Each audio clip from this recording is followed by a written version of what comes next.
Hello, good morning. Happy Thursday. My name is Martha.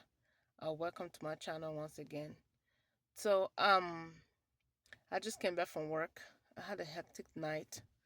I was supposed to be at work at 10, and I went to work late, extremely late, 2 hours late. I overslept.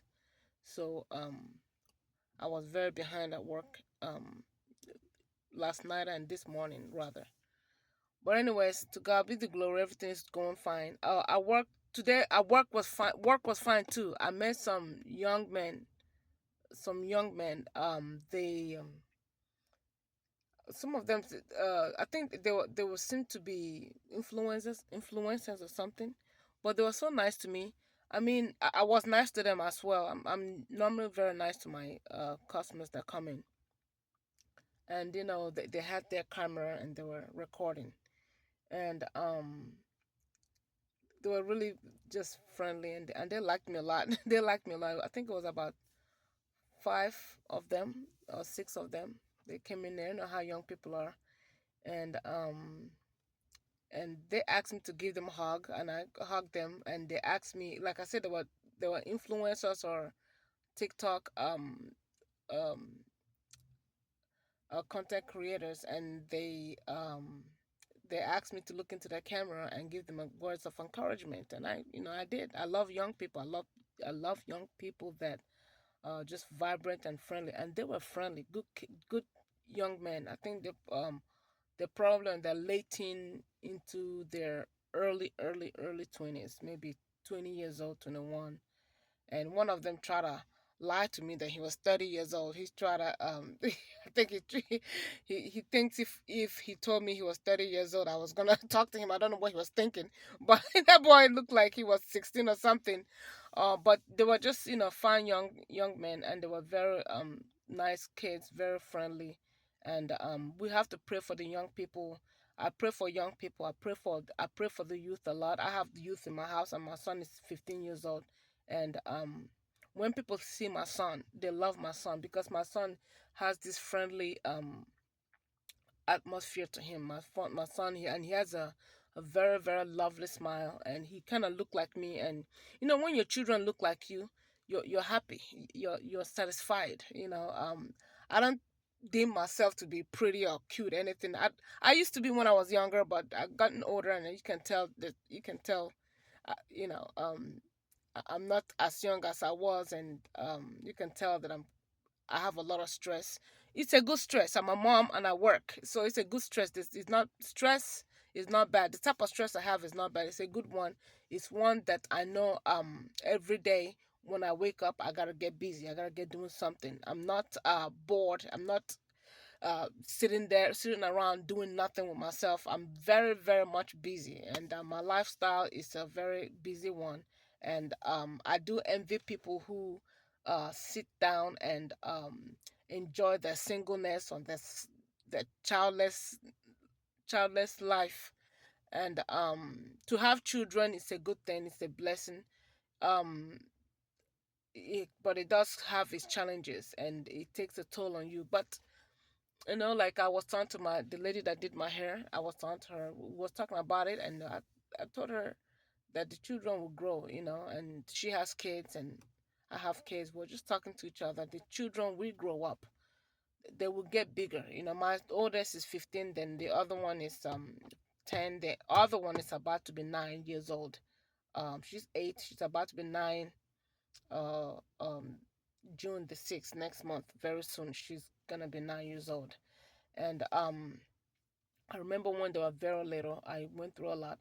Matter of fact, the time my children were sick, I paid a lot of babysitter money or daycare fee. I paid a lot of money for my children, and plus, most of the time I was single with them. And even though their daddy was there financially, he was not. I was always the one financing my children. I was always the one, but that they don't require babysitter anymore or daycare anymore. I can literally go to work at night and leave them. My son is 15, and like I said, the other one is 10 and 9. And by the time before I leave to work, I put them to sleep. I put them to bed. I make sure everybody's sleeping.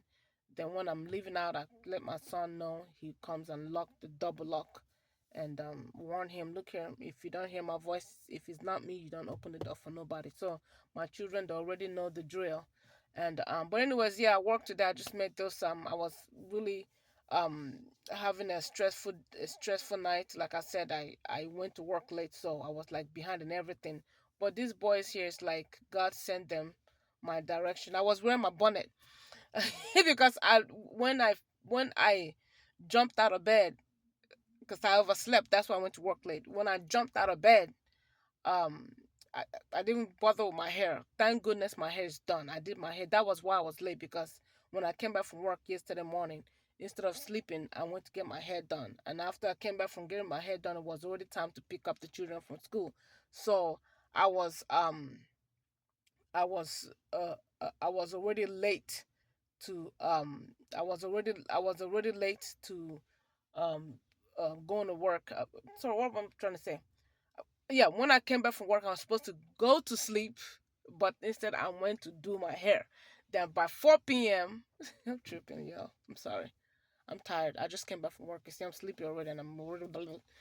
But by 4 p.m., I was done with this hair. That was the time I was done, and I drove very quickly. And the police stopped me, not because I was speeding, I was not, but he stopped me. Whatever, my paper tag was flapping.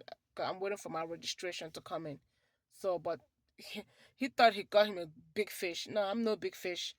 I have my insurance, my driver's license, and my registration is on the way. So everything was clear. So he just gave me a warning to. He couldn't read my plate or my paper tag because it was flying because it wasn't. It's not properly. It's not properly at the back right there. So but I got home, got my kids from school, and I laid down to have a nap. I think around 6, almost 6 o'clock. I laid down to have a nap, and I overslept. Overslept. I was supposed to be at work at 10. I was supposed to wake up from that nap at 9, and quickly put on whatever and drive to work and be there by at least 10 o'clock or a little bit after 10. Bro, I did not get to work till almost 12 o'clock midnight. I woke up. My son wakes me up at 10:57. Like, Mom, are you not going to work today? I'm like, what? You just not waking me up? you know. And I'm like, I go to work every night. What in the world? But anyways, I called my manager and she called my coworker.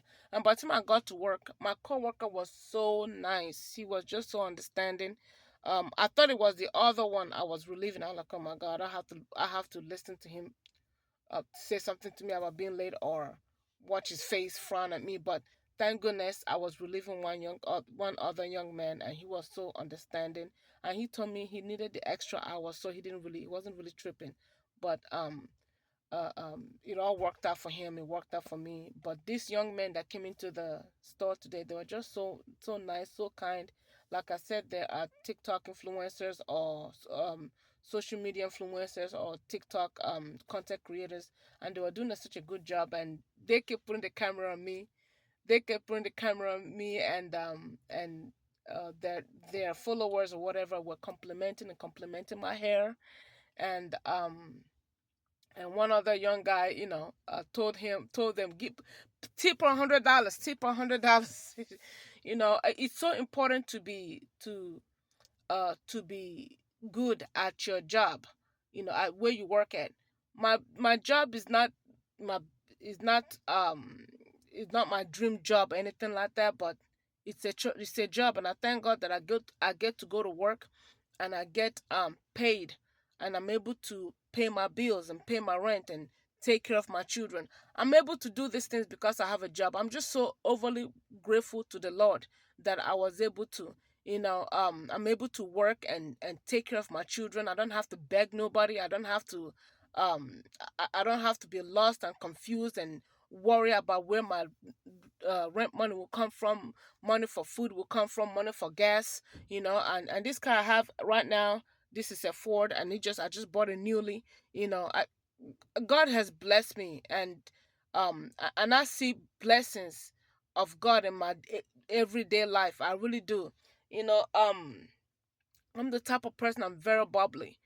I'm very bubbly. From all my life since I've known myself, I'm a very bubbly person, and God has really, really, really blessed me. And I'm just so thankful to the Lord that um, I have the opportunities that I have, and also meeting this young man today.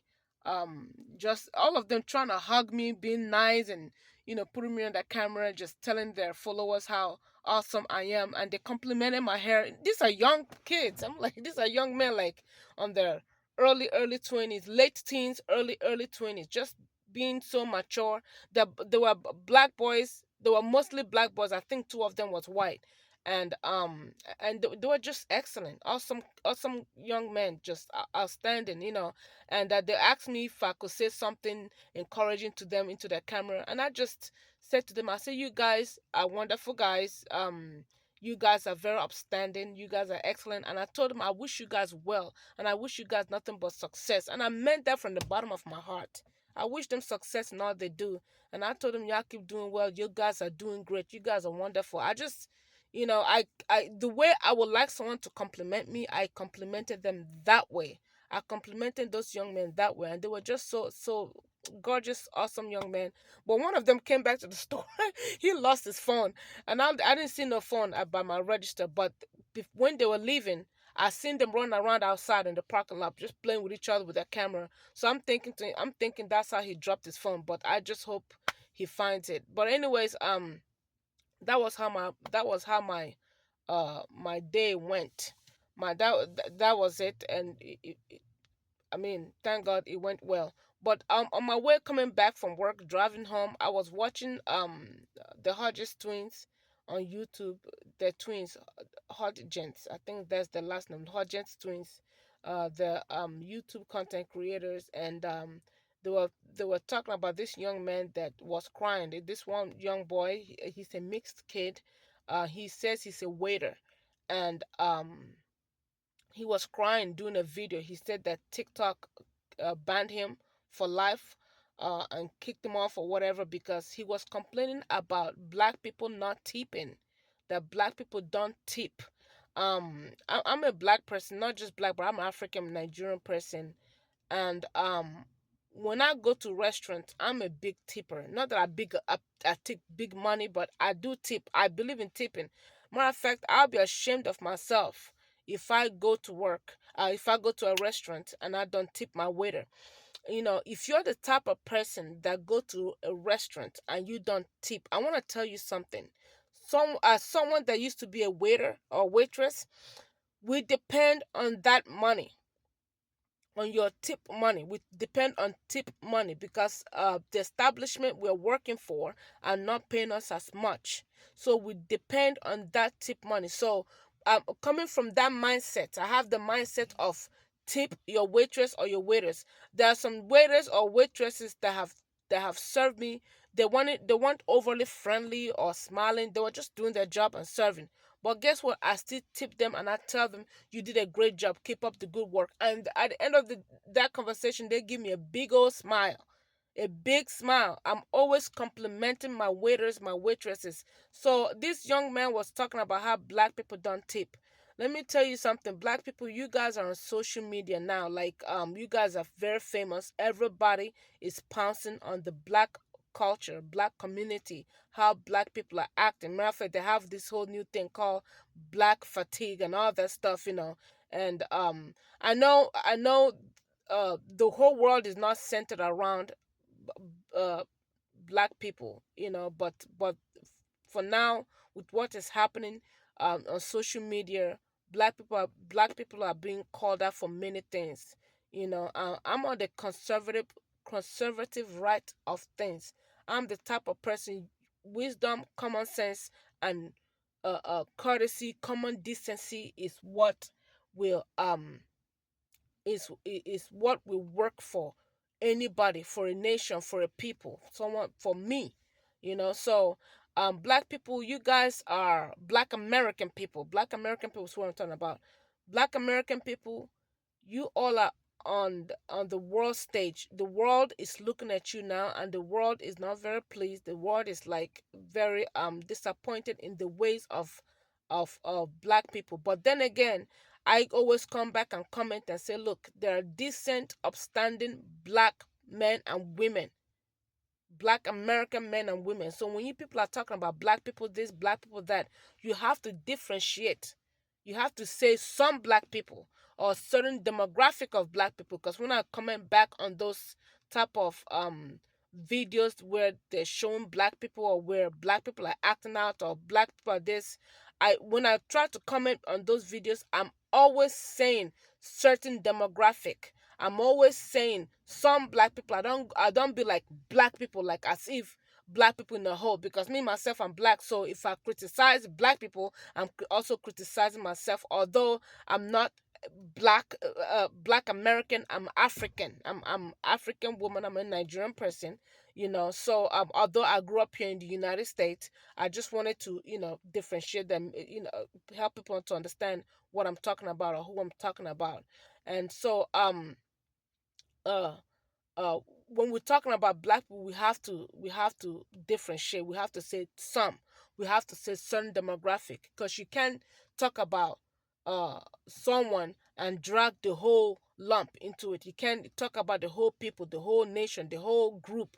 It's not fair and it's not right, because my managers, I've had managers and bosses who are black, who are very upstanding. When I was in school, it was a black man or black woman that was my teacher.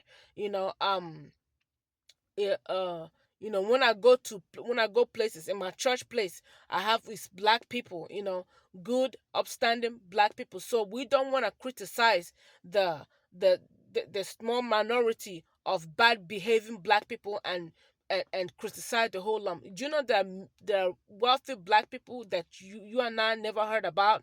We don't know, but they're very quiet and reserved to themselves. So when we're talking about hood rat, ghetto-ness, or black fatigue, you can't say the whole black people. You can't say all the black people. That's not right. That's not fair. It's like me now talking about white people, and I said all the white people are this and white people are that. I have to differentiate. I have to say some white people like this, or some white people are like that. We have to be careful how we talk. And also about the young man crying for tips, that he was not being tipped by black people. There are a lot of black people that tip. I'm a black person. I go to a restaurant, I tip. But for whoever that goes to a restaurant and you don't tip, that's not right. That's not fair, because the waiters and waitresses tip serving you, they are dependent on that tip. So I would advise that when you go to a restaurant, have it in you. I mean, prep your $3. I know $3 is not with the way things are now. Nowadays, $3 tip is not much of a big tip, but it's still a tip. It's what you have. It's all you have. You explain that to the server. This is all I got. I wish I could tip you more, but this is all I have. But the decency to tip, to think of tipping, even to tip $1 goes a long way. It shows that you are thinking about them, that you understand that they depend on your tip. Waiters and waitresses depend on your tip.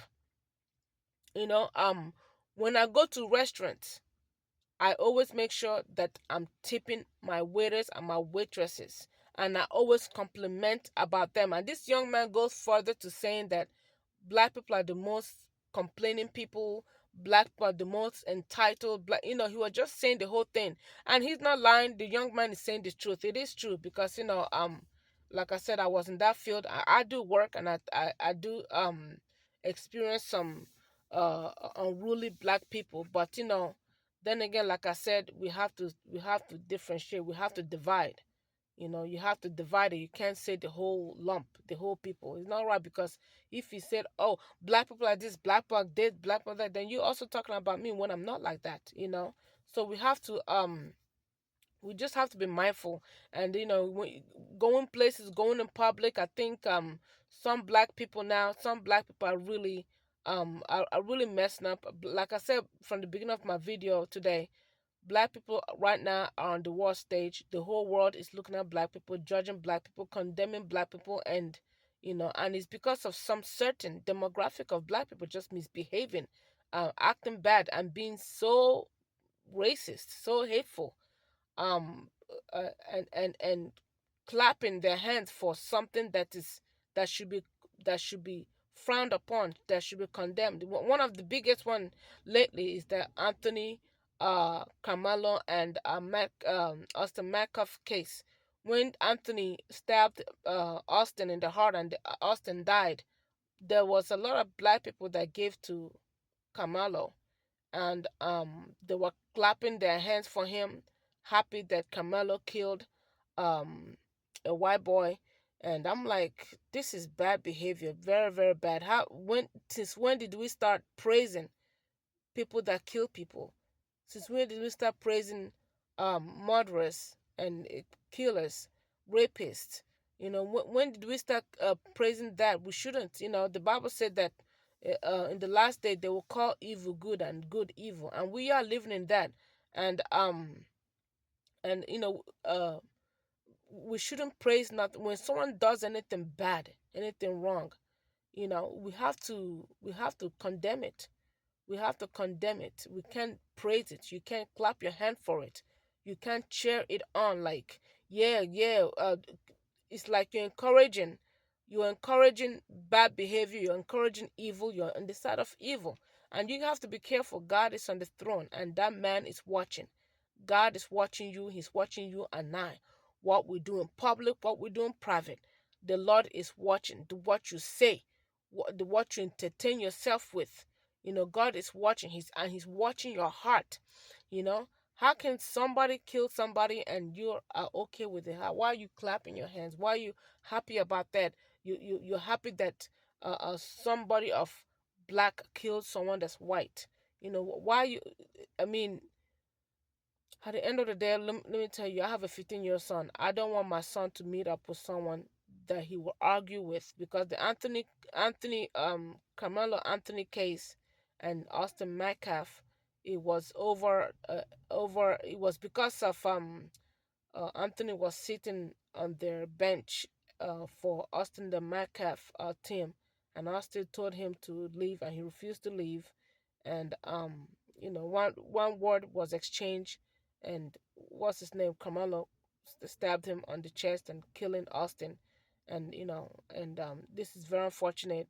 Austin is gone. His parents has buried him, and what's his name, Carmelo Anthony is facing prison time.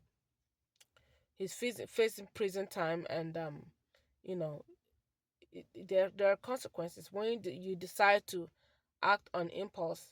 You're going to get results that you don't like. And I know for a fact that Anthony Carmelo is regretting his actions.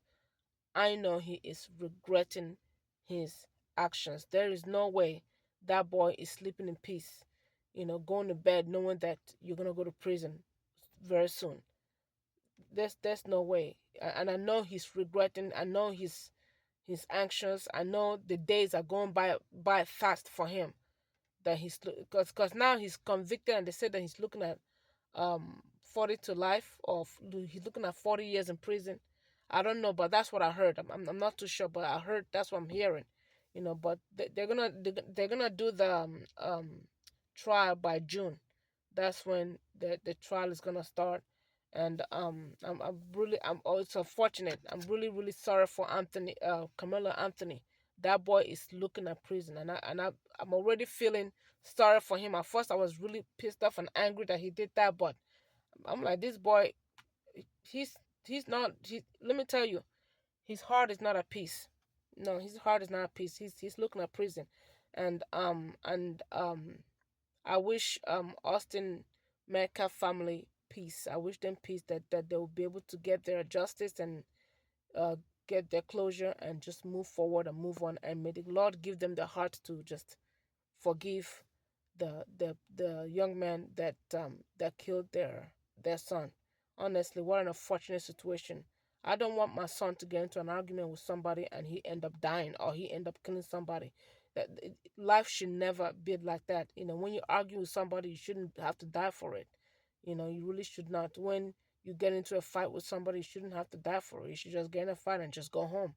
But unfortunately, in this situation, this is what it is. And anyways, you guys, thank you so much. Here I go again, bumbling, rambling, but I'm gonna take my son to school. Then I'm gonna go back home and lay down and sleep. Thank you so much. If you enjoyed this conversation today, please like my video, comment on it, and if God leads you, share my video or subscribe. Okay, please.